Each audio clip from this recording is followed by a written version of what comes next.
Hi everyone, it's Shaw from Scrap Secrets and welcome back to my channel. Today's day 6 in the 2023 Countdown to Christmas series, and the technique for today is using a background stamp.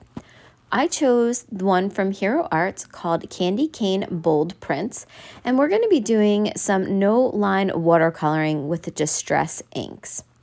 I chose MFT's Grout Gray to ink up the entire background.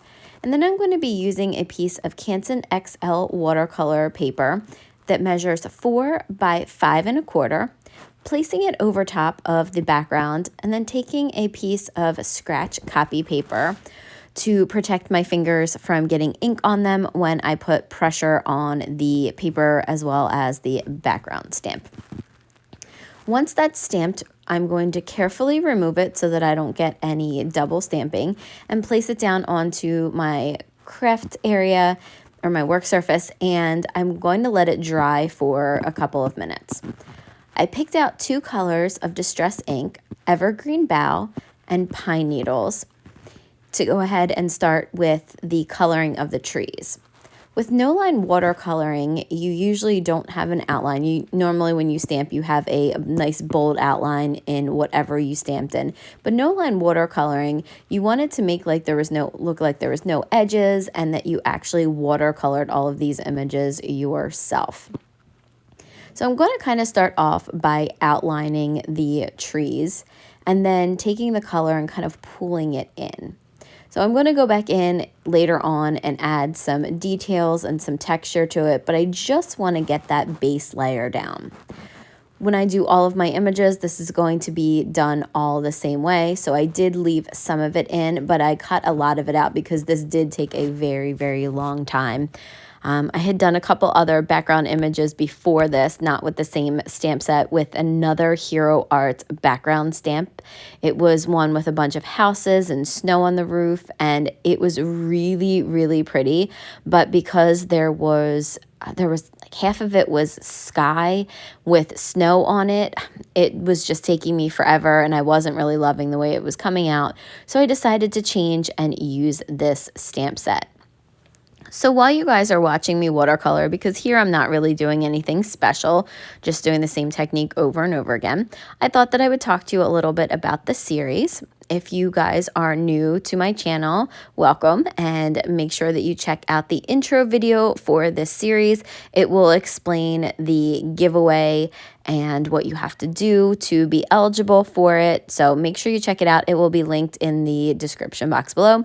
If you guys are coming back from watching the other videos on my channel and Marie's channels, welcome back. We appreciate everything. I appreciate you guys watching and love all of the comments.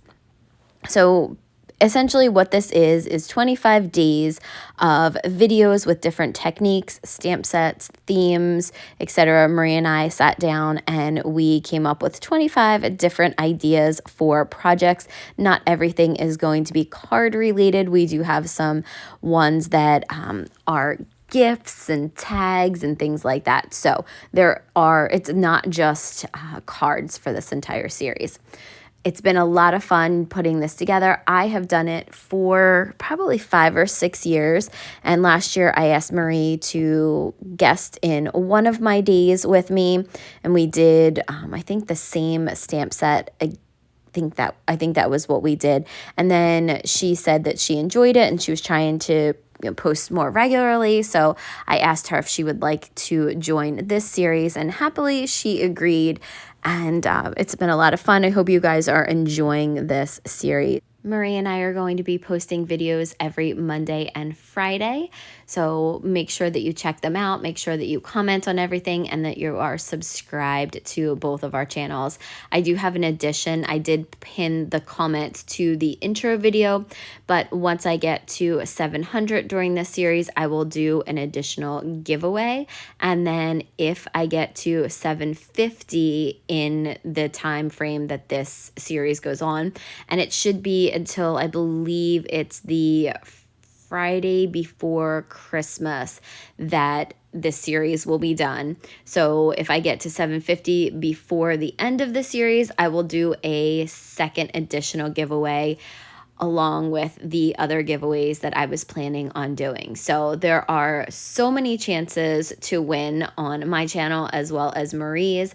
It is open to international viewers. So if you are international, this is something that's new. Last year, I was unfortunately unable to offer any of that. But everybody is the giveaway is open to everyone. So like, comment, subscribe to both of our channels, and you'll have a bunch of chances to win. So back to the card now. I just kind of have been doing the same thing over and over again. I've been picking different colors. I picked barn door and festive berries for the red. Now I'm using bundled sage for the leaves. Like I said, this took a really, really long time to do because I kept thinking that I was done, and then later on finding one of the images that I hadn't colored in yet. So after I colored in the leaves, I realized that there was, I think, one that I had missed because everything is not a full image. So as I was going through, I was just going back and, putting more color down onto the desk. But I did go back in with the trees and add lines. I will go back in later on and add a little bit of texture to it. So just trying to, give it as much interest as possible. I was trying to do some shading. When I watercolor, I actually really like my Inktense watercolor pencils, which I have not used in a really long time. I'm going to have to break them out for one of these videos. But, when I watercolor, that's normally what I use. I used to use Distress inks a lot. You can use Distress oxides if you want to, but it gives a little bit more of a chalky finish. So I generally use my Distress inks when I go ahead and watercolor.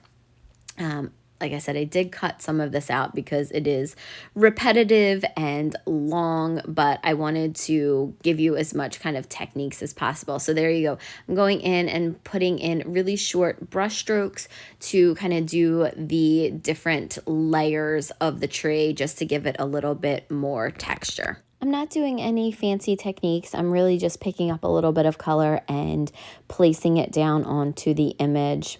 And here is the finished panel. For the stars, I used fossilized amber and some, I believe, squeezed lemonade. And the snowflakes were all done in tumbled glass. Once that was dry, I go ahead and take that Honeybee Be Creative glue to attach it to a piece of white cardstock that measures 1/8 of an inch larger than the watercolor panel.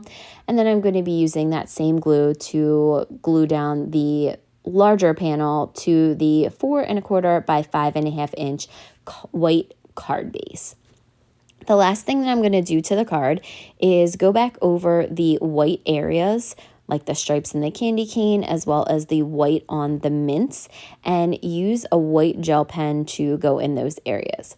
I could have done a very light gray wash over them, but I was afraid that I was going to pick up too much color and that I would ruin it after all of this work, because this honestly took a very, very long time. I think I had about 2 hours worth of footage to go ahead and edit down to this video. So it did take me a very, very long time, but I put a show on or a movie on, and I just kind of have that on in the background and watercolor, and it's very relaxing for me.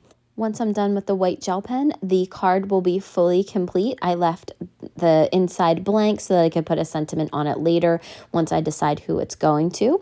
But I wanted to thank you guys so much for watching the video. If you have comments or questions, feel free to leave them below, and I'll see you again real soon for another video. Bye!